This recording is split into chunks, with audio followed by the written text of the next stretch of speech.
Hey guys, how are you all? This is Deepak from Chemical Gyan YouTube channel. So in this video we are going to continue the chemical properties of phenol. Last video में हम लोग ने phenol के कुछ property को discuss कर लिया था, लाइक इलेक्ट्रोफिलिक सब्स्टिट्यूशन रिएक्शन देखा था, फिनॉल के ऑक्सीडेशन रिएक्शन के बारे में देखा, रिडक्शन रिएक्शन के बारे में देखा। आज इस वीडियो में हम लोग फिनॉल के दो काफी इंपॉर्टेंट रिएक्शन को डिस्कस करेंगे, that is Reimer Tiemann reaction और उसको राइमर टाइमन रिएक्शन भी बोला जाता है, एंड कोलबेज रिएक्शन। ये दोनों ही रिएक्शन काफी इंपॉर्टेंट है, तो be ready with your book and pen and note everything properly. So start करते हैं हम लोग सबसे पहला reaction, that is Reimer Tiemann reaction. ये रीमर टीमन रिएक्शन होता क्या है, इसके इंपॉर्टेंट पॉइंट क्या है, हर एक चीज को हम लोग डिस्कस करेंगे।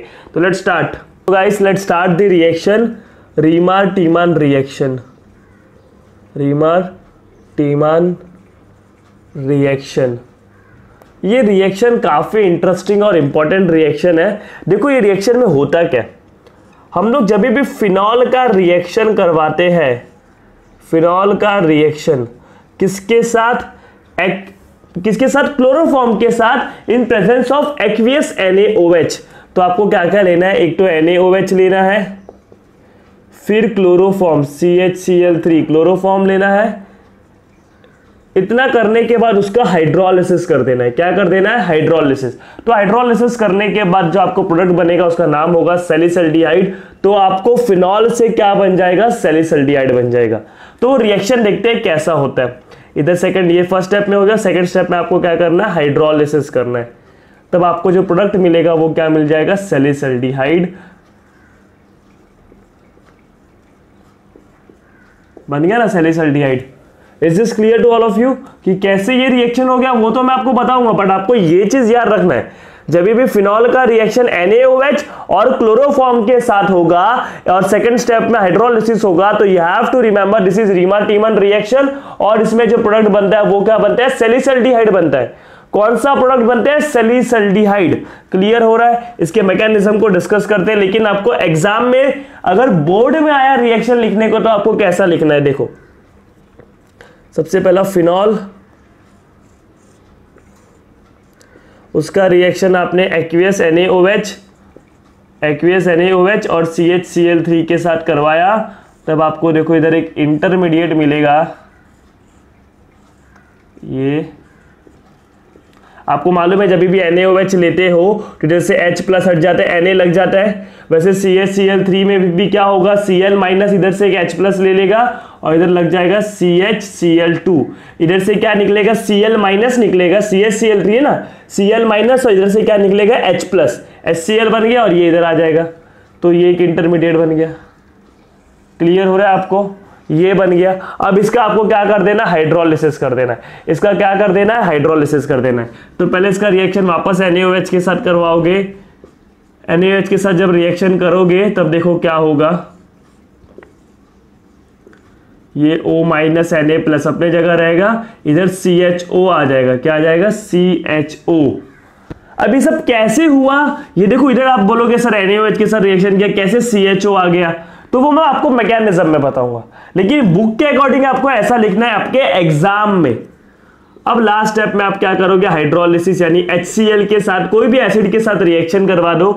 तो आपको मालूम है जब भी HCl के साथ रिएक्शन करवा दोगे तो वो Na प्लस है, उसका जगह कौन ले लेगा, H प्लस, और इधर क्या आ जाएगा, CHO बन गया, सैलिसल्डिहाइड। आपको यही बनाना था ना, फिनॉल से क्या बन गया, सैलिसल्डिहाइड बन गया। तो ये आपको याद रहना चाहिए, salicylaldehyde. This is what you have to remember. ये रिएक्शन काफी इंटरेस्टिंग है। सबसे पहला क्या करना है, फिनॉल लेना है। फिनॉल का रिएक्शन NaOH विद क्लोरोफॉर्म करवाना है। तो अब आपको मालूम है जब भी NaOH के साथ रिएक्शन कराते हैं तो H प्लस को हटा के Na प्लस आ जाता है, और इधर भी देखो H प्लस बेसिक है ना, तो H प्लस इधर से निकलेगा और इधर से Cl माइनस निकलेगा और CHCl2 इधर लग जाएगा। फिर NaOH के साथ रिएक्शन कराया तो ये CHCl2 कन्वर्ट हो जाता है CHO में। फिर वापस इसका हाइड्रोलिसिस कर देंगे हम लोग, तो Na प्लस की जगह इधर से H प्लस निकलेगा, वो इधर आ जाएगा, दैट्स इट, सैलिसल्डिहाइड बन गया। क्लियर हो गया ये reaction. Now we will discuss its mechanism. Mechanism को समझते हैं। देखो एग्जाम में आपको बोर्ड में इतना लिखना है, is this clear to all of you. लेकिन आपको याद करने के लिए क्या याद रखना है, हाँ भाई ऐसा होता है, ये सब भी याद रखना है, क्योंकि कभी कभी आपके एमसीक्यू में ना ऐसा पूछ लेता है, इंटरमीडिएट का ही स्टेप पूछ लेता है कि हाँ भाई ए क्या होगा, बी क्या होगा, देन सी क्या होगा। सो आपको ये सब चीज याद रखना है। आपको पता होना चाहिए जब भी फिनॉल का रिएक्शन NaOH और CaCl3 के साथ करवाया जाएगा तब उस टाइम पे राइमर टाइमन रिएक्शन होगा और आपको क्या मिलेगा, सैलिसल्डिहाइड मिलेगा। क्या मिलेगा, salicylaldehyde. Is this clear to all of you? चलो इसका मैकेनिज्म को डिस्कस करते हैं। देखो ये क्लोरोफॉर्म है, CHCl3 क्या है, chloroform, CHCl3, this is what, chloroform. अब इधर OH माइनस प्रेजेंट है, कहां से प्रेजेंट है भाई, NaOH लिए हो तो OH माइनस प्रेजेंट है, यस। तो OH माइनस क्या करेगा, जैसे H प्लस से इलेक्ट्रॉन लेगा, मतलब H प्लस को लेके जाएगा, किसको लेके जाएगा, H प्लस को। तो देखो क्या होगा, H प्लस को जब वो लेके गया तो हाइड्रोजन अपना इलेक्ट्रॉन तो कार्बन को देके जाएगा, क्योंकि इसको तो H प्लस लेके गया। तो देखो इधर क्या बनेगा, Cl3 और इसके ऊपर लोन पेयर। क्लियर हो रहा है? थोड़ी देर के बाद है ना ये भी डिटैच्ड हो जाएगा, क्योंकि इसके ऊपर नेगेटिव चार्ज आ गया, उसको पसंद नहीं है, तो वो भी क्या हो जाएगा, डिटैच हो जाएगा, Cl माइनस। इधर से क्या निकल जाएगा, Cl माइनस निकलेगा। क्या निकलेगा, Cl माइनस निकलेगा। और इधर आपके पास देखो क्या बच जाएगा, एक क्लोरीन बचा, सॉरी एक कार्बन, उसके साथ 2 क्लोरीन जुड़े हुए और उसके पास क्या है, लोन पेयर है। मुझे बताओ ये क्या है, ये इंटरमीडिएट का नाम क्या है, याद आ रहा है? अगर आपने रिएक्शन इंटरमीडिएट के लेक्चर देखे होंगे तो आपको इसका नाम याद आ जाता होगा। इसका नाम है डाइक्लोरोकार्बीन। क्या नाम है इसका नाम, डाइक्लोरोकार्बीन, CCl2, डाइक्लोरोकार्बीन। याद आ रहा है, 2 बॉन्ड होता है और एक लोन पेयर होता है, इलेक्ट्रॉन डेफिशिएंट होता है, 6 इलेक्ट्रॉन होते हैं। This is what, reaction intermediate डाइक्लोरोकार्बीन। Clear हो गया? तो आपको ये क्वेश्चन पूछा जा सकता है कि रीमा टीमन रिएक्शन में जो इंटरमीडिएट बनता है उसका नाम क्या है, तो आप बोलोगे dichlorocarbene. Is this clear to all of you? Dichlorocarbene कैसे बना, सबसे पहला क्लोरोफॉर्म था। क्लोरोफॉर्म में जो hydrogen it is highly acidic. Why it is acidic? Because आप खुद ही देख सकते हो ये हाइड्रोजन इस कार्बन से जुड़ा हुआ है और ये कार्बन 3 क्लोरीन से जुड़ा हुआ है। तो क्लोरीन क्या करते हैं, अपनी तरफ इलेक्ट्रॉन खींचते हैं। तो इस कार्बन पे इलेक्ट्रॉन की कमी होगी, तो इस कार्बन पे कमी होगी तो वो हाइड्रोजन से खींचेगा, तो हाइड्रोजन से जब खींचेगा तो H प्लस इजीली निकल जाएगा, मतलब this is acidic hydrogen. This is what, acidic, क्योंकि ये H प्लस फॉर्म में निकल जा रहा है, क्योंकि कार्बन उससे इलेक्ट्रॉन खींच रहा है। और जैसे H प्लस के फॉर्म में निकलेगा पीछे OH माइनस रेडी है, दिख रहा है, इधर से माइनस वाटर, इधर से क्या निकलेगा, minus water. Is this clear to all of you कि डाइक्लोरोकार्बीन बन गया? So guys this is the first step. Now we will discuss the second step. देखो सेकंड स्टेप में क्या करना है, आपको फिनॉल लेना है। फिनॉल लिया आपने, अब इस फिनॉल का रिएक्शन किसके साथ, आपको मालूम है फिनॉल लिया था आपने बेस, सॉरी इधर आपने NaOH लिया है, तो NaOH लिया है तो OH माइनस होगा।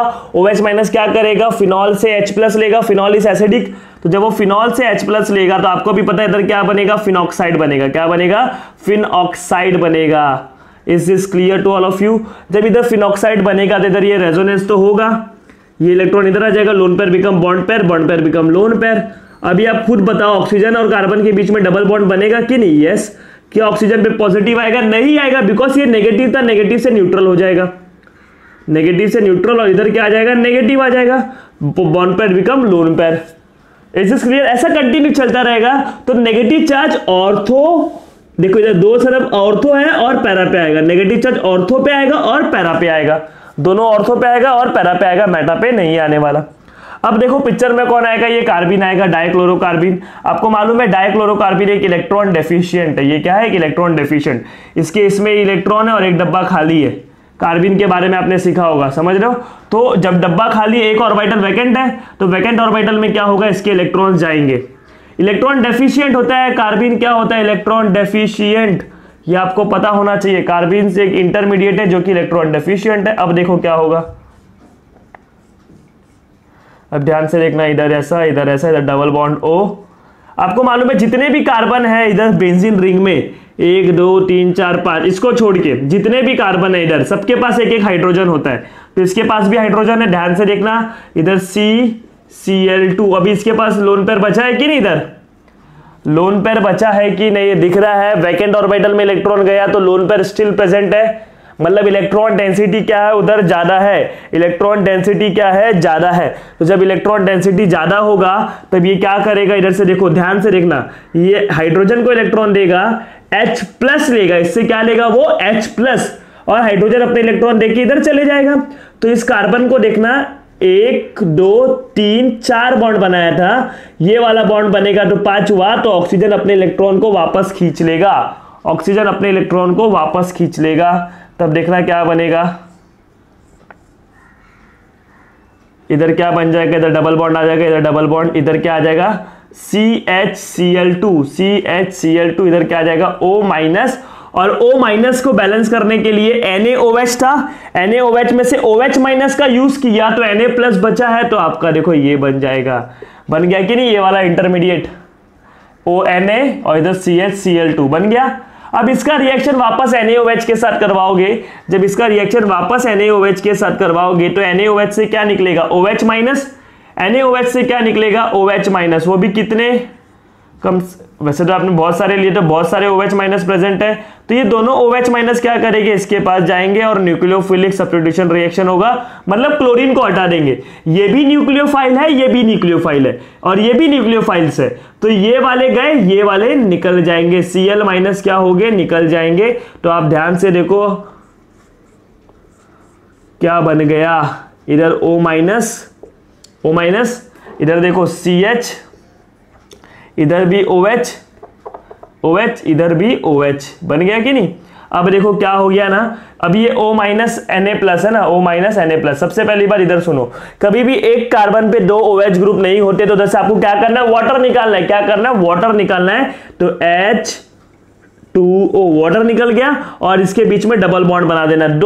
एक कार्बन पे 2 OH ग्रुप नहीं रह सकते, जेमिनल डायॉल नहीं रह सकता, एक कार्बन पे 2 OH नहीं रहते, उधर से वो क्या वाटर निकल के अल्डिहाइड बना लेता है, क्या निकल के, वाटर निकल के अल्डिहाइड कीटोन बना लेता है, मतलब कार्बोनिल कंपाउंड में बदल जाता है।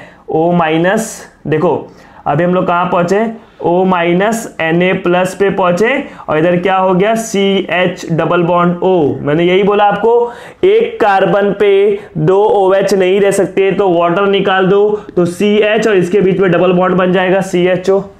इतना हो गया, देखो इधर पहुंच गया कि नहीं आप, O- Na+ CHO। अब इसका क्या करो, आप हाइड्रोलिसिस कर दो, H3O+, या इधर से H+ निकलेगा जो कि Na+ को क्या करेगा, रिप्लेस करेगा, एंड यू विल गेट, इधर से H+ निकलेगा जो कि Na+ को रिप्लेस करेगा और आपको मिल जाएगा सैलिसल्डिहाइड। क्लियर हो गया। तो इस तरीके से रिएक्शन प्रोसीड करता है, समझे क्या आप लोग को ये पूरा याद रखना है, तो इसको आप लोग अच्छे से नोट कर लो। Now we will discuss the next reaction, that is Kolbe's reaction, तो इसको आप लोग नोट कर लो। So guys let discuss the second reaction, that is Kolbe's reaction. This is also important reaction.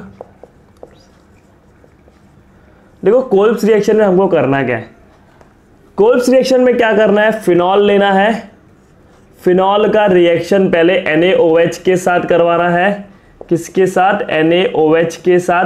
तो जब NaOH के साथ इसका रिएक्शन कराओगे तो आपको क्या मिलेगा, सोडियम फिनॉक्साइड, ये तो हमको पता है, इधर से H+ निकलेगा, Na+ आ जाएगा, सोडियम फिनॉक्साइड। अब उसका रिएक्शन आप कार्बन डाइऑक्साइड के साथ करवा दो, किसके साथ, कार्बन डाइऑक्साइड के साथ एट 393 केल्विन। तब आपको इधर एक प्रोडक्ट मिलेगा जिसका नाम होगा, इधर आ जाएगा H, इधर आ जाएगा COONA, सोडियम सैलिसिलेट। इसका नाम क्या है, sodium salicylate, sodium salicylate, sodium salicylate. Clear हो गया। अब इसका आप क्या कर दो, हाइड्रोलिसिस कर दो, मतलब एसिड के साथ रिएक्शन करवा दो। तो Na+ का जगह कौन ले लेगा, H+ ले लेगा, Na+ का जगह कौन ले लेगा, H+ ले लेगा, और आपको प्रोडक्ट में क्या मिल जाएगा, सैलिसिलिक एसिड मिल जाएगा, सैलिसिलिक एसिड, इधर COOH बन गया salicylic acid. This is what, salicylic acid. समझे ना आप लोग, ये क्या बन गया, सैलिसिलिक एसिड बन गया। अब देखो मैंने आपको एक चीज रीमा टीमन में बताना भूल गया कि ऑर्थो वाला जो प्रोडक्ट है वो मेजर बनेगा। ऐसा क्यों होगा, क्योंकि अगर मैं आपको उधर क्या बन रहा था, सैलिसल्डिहाइड बन रहा था, ये चीज याद रखना, रीमा टीमन में सैलिसल्डिहाइड बन रहा था, जबकि कोलबेस में क्या बनेगा, सैलिसिलिक एसिड बनेगा। सैलिसल्डिहाइड बन रहा था, सैलिसल्डिहाइड देखो ये होता है, ये होता है कि नहीं सैलिसल्डिहाइड। इसका मैं ऐसा स्ट्रक्चर बना सकता हूं, CH डबल बॉन्ड O और इधर H। तो इधर आप देख सकते हो इस अल्डिहाइड के हाइड्रोजन के और फिनॉल का जो OH है इसके ऑक्सीजन के बीच में हाइड्रोजन बॉन्डिंग बन रहा था। क्या बन रहा था, हाइड्रोजन बॉन्डिंग बनने की वजह से वो जो मॉलिक्यूल है, खुद का एक मॉलिक्यूल कैसा हो जाता है, वो स्टेबल हो जाता है, इसलिए ऑर्थो वाला प्रोडक्ट क्या बनता है, मेजर बनता है। पैरा पे भी याद करो मैकेनिज्म में, जब वो डाइक्लोरोकार्बन को इलेक्ट्रॉन दे रहा था तो ऑर्थो पे से नेगेटिव दिया था, पैरा से भी दे सकता था वो, लेकिन मेजर क्या बनेगा, ऑर्थो वाला बनेगा, बिकॉज उधर क्या होता है, इंट्रामॉलिक्यूलर हाइड्रोजन बॉन्डिंग। क्या होता है, intramolecular hydrogen bonding. Is this clear to all of you? तो वैसी सेम चीज क्या होगा, इधर भी होगा। सो ये सब चीज आपको याद रखना है। तो जब भी याद कर लो आप लोग, इधर मैं सिंपल इक्वेशन लिख देता हूं, फिनॉल का रिएक्शन NaOH, फिर कार्बन डाइऑक्साइड और देन हाइड्रोलिसिस करने के बाद आपको प्रोडक्ट क्या मिलेगा, सैलिसिलिक एसिड मिलेगा। क्या मिलेगा, सैलिसिलिक एसिड बन गया, सैलिसिलिक एसिड। ये आपको याद रखना है।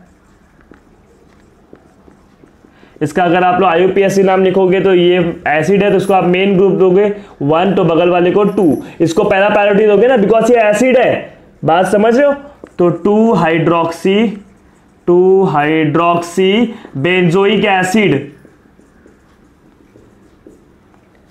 2 हाइड्रोक्सी बेंजोइक एसिड। चलो अब अभी हम लोग रिएक्शन, अरे कितना हिला रहे हो यार बांगड़ी, मना कर रहा हूं, दिमाग खराब कर रहे एकदम से, सोने नहीं हो रहा है।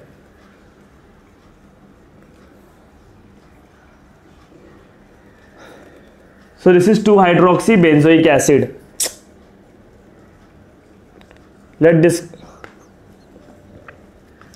So this is 2 hydroxy benzoic acid. Let's discuss the mechanism. अब मैकेनिज्म को डिस्कस करते हैं कि कैसे होता है ये रिएक्शन। देखो फिनॉल है, फिनॉल में आपको पता है, फिनॉल में जो हाइड्रोजन होता है वो कैसा होता है, एसिडिक होता है। अभी आपने NaOH लिया है तो OH माइनस क्या करेगा, इस H प्लस को ले लेगा, OH माइनस क्या करेगा, इस H प्लस को ले लेगा, तो क्या बन जाएगा, फिनॉक्साइड बन जाएगा। क्या बन जाएगा, फिनॉक्साइड। अब इधर से रेजोनेंस होगा, ये इलेक्ट्रॉन इधर से इधर आ जाएगा। ध्यान से देखो क्या हो रहा है, सेम चीज हो रहा है। इधर नेगेटिव का न्यूट्रल हो जाएगा, डबल बॉन्ड हो, और इधर क्या आ जाएगा, नेगेटिव आ जाएगा। अब आपको मालूम है कार्बन डाइऑक्साइड एसिडिक है, क्यों? अब ध्यान से अगर आपको एक चीज पता होगा, ये कार्बन को देखो, ये दोनों जगह ऑक्सीजन से जुड़ा हुआ है, मतलब इस कार्बन पे इलेक्ट्रॉन की क्या है, कमी है। इस कार्बन पे इलेक्ट्रॉन की कमी है, बिकॉज इधर से भी ऑक्सीजन इलेक्ट्रॉन खींच रहा है, उधर से भी ऑक्सीजन इलेक्ट्रॉन खींच रहा है, तो इलेक्ट्रॉन की कमी है, तो ये लोन पेयर इसको देगा। समझ रहे हो, इलेक्ट्रॉन की कमी है, लेकिन कार्बन ने ऑलरेडी 4 बॉन्ड बनाया है, तो ये वाला बॉन्ड पीछे आ जाएगा। तो देखो क्या हो जाएगा, कुछ ऐसा हो जाएगा।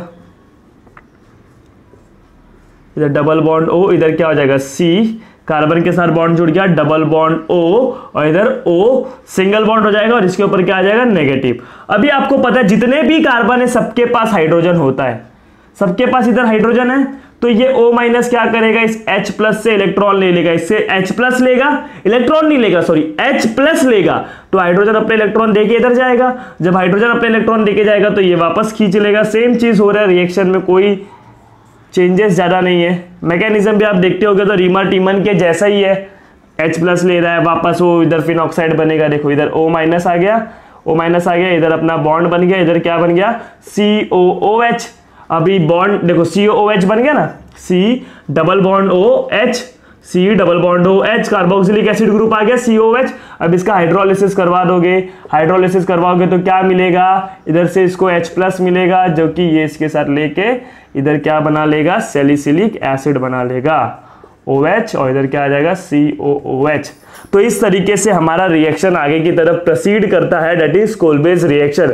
सिंपल है, आपको पता होना चाहिए, जब जब आपने फिनॉल का reaction NaOH with carbon dioxide करवाया तब कोलबेज रिएक्शन होगा, और कोलबेज रिएक्शन में क्या होता है, सैलिसिलिक एसिड बनता है। लेकिन वही जब आपने NaOH और क्लोरोफॉर्म लिया था तब रीमर टीमन होगा, और रीमर टीमन में क्या बनेगा, आपको सैलिसल्डिहाइड बनेगा।